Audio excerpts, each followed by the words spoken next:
Hi, welcome everyone. Thank you for coming to AppSmith's community call. I'm really excited to talk to you about some of our new upcoming features as well as features that went live last week. So in this call, we are just going to spend a few minutes going over updates from last week. You have a new release out that's already on your cloud edition or on the self-hosted edition. I'm going to cover two of the main features. Then I'm going to talk about a few upcoming features where I'm just going to show you a few design prototypes and Figma previews. And at the end of it, we can take some feature requests and Q&A. So let's get started with the first one.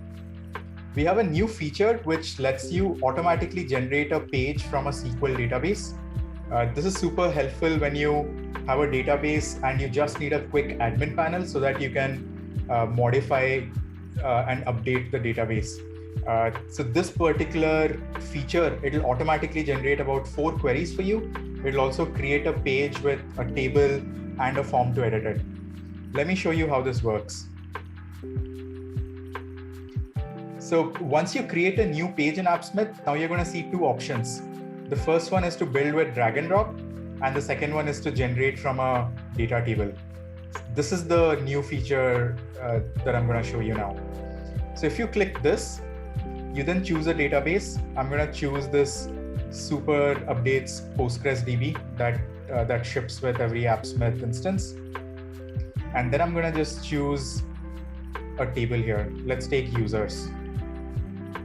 And I also need to choose like a searchable column, which will decide how does something get ordered. So for that, I'm going to just choose like name. So here what I have is, let me deploy this and then I'm going to show you. So what I have is a table with all this information. And then I also have a form where I can update the status of a particular entry. So here, let's say I want to update this. I'm going to change this to, let's say, rejected. And then I can hit update. And then, as you can see, the status has been updated right here. I can also create a new entry right here. So I can enter fields and just do what I need right here. I can order them by different ways.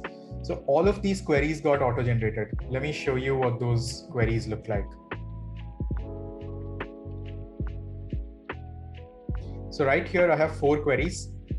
One is the update query, and the update query is actually taking details from the text widgets, and it's selecting the row depending on the selected row of the table. So it's showing you that. So this is the other query, which is the delete query. And then we have the select, which displays items in the table. And then I have the insert query, which inserts new rows into the table right here. So try this feature out and let us know what you think. We'll soon be introducing this for Google Sheets and sometime in the future for any API response as well. The next feature I want to talk to you about is the widget suggestion and simplification in widget binding. Let me go back to the canvas and show you. On the right-hand side of any query response, you're now going to see this section, which shows you relationships. It also shows you new widgets that you can add and that can actually talk to this query. So for example, if I click table, it's going to just add another table with this information. The other thing I can do is, let's say I've already added a widget to the canvas. Let's take the list widget. I'm going to just add this to the canvas.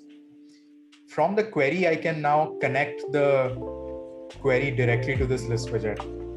So for that, you can just collapse this and scroll down here. You're going to see this select widget option. After I click this, it goes into a binding state where I can select the appropriate widget that needs to be bound to the query. Here, I'm going to show it to you with the list widget. let's just bind it to the list widget. Yes, I think we discovered an error. I think there's a problem with the list widget, but no worries. Let me show this to you with the table widget.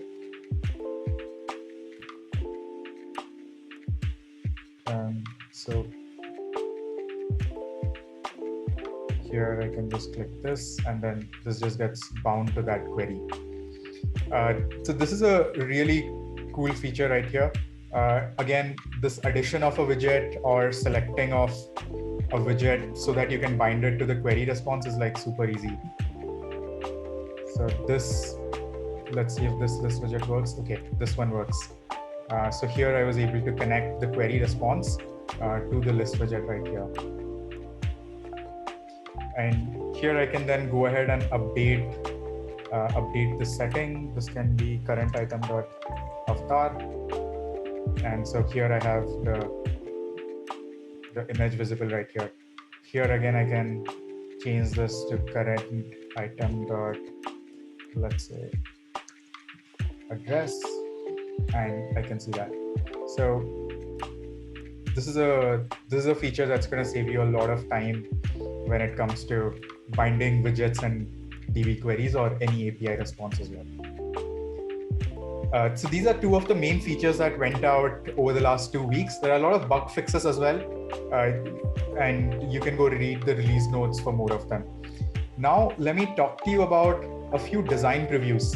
These are projects that we are just designing and working on, and I'm going to show you 4 design previews today. The first one is going to be an improved widget pane, where we are improving the way that you can discover and search through widgets. The second one is the Git sync and local development feature. This is to enable you to collaborate with your engineering team, as well as follow like a normal software development process whenever you're using AppSmith. Really excited about this. The third one is custom JS libraries. Today, AppSmith ships with 3 JS libraries, but we'll soon introduce a way to add any JS library. And then the fourth one is undo redo along with versioning. So let's go over that now. So here's what the new widget pane will look like. You're going to have bigger previews of each widget. So it's super easy for you to find what you need. We're also going to be categorizing the widget according to display widgets, input widgets, or like some of these other form widgets, action trigger widgets, etc. So this is going to help you just search and find what you need. You also have a few tags up here that you can select and filter through the list right here. What we are also introducing are quick actions to access repeat use widgets. Widgets like text, table, buttons, inputs, and containers, they're very repeatedly used in AppSmith. And to save you a bunch of time, we're going to display this in the top bar right here. So you can drag and drop anything from right here. The other thing that you can notice is we have integrations, API, and JavaScript buttons right here. These will help you quickly add a new integration or add a new API or create a new JavaScript file right here itself. Instead of having to go to the Explorer, you can just do it from here. So this is something that will go live really soon. Here are a few more states of this same widget. Let's talk about Git sync and local development. This is something that's going to be out in the month of September. The idea behind Git sync is to let you store any of your new AppSmith apps in your common Git repository, so that it's easy for other developers to collaborate, as well as easy for other developers to pull from that same repo and use the app that you just built. So you'll be able to like choose the repo that you need to commit to, and then you'll be able to push updates to that branch right here. And then after that, you'll also be able to see the branch that you're pushing to inside the AppSmith editor as well. So you'll at all points in time be aware of what branch you're using and what GitHub repo you're merging your changes into. So this is something that's gonna go live in the month of September. The third one is about adding new custom JS libraries. So today AppSmith comes with a few JS libraries already, but we are working on introducing more JS libraries. And the way you'll be able to do that is by clicking the plus button right here and then choosing to add a new library. And then here you'll be able to search through NPM and find the specific library that you need. Choose the version that you need and then just click install.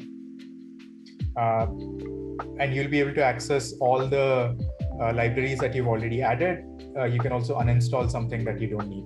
And any JS library that you add will be available to every developer inside your organization, and they'll be able to see that in the Entity Explorer right here.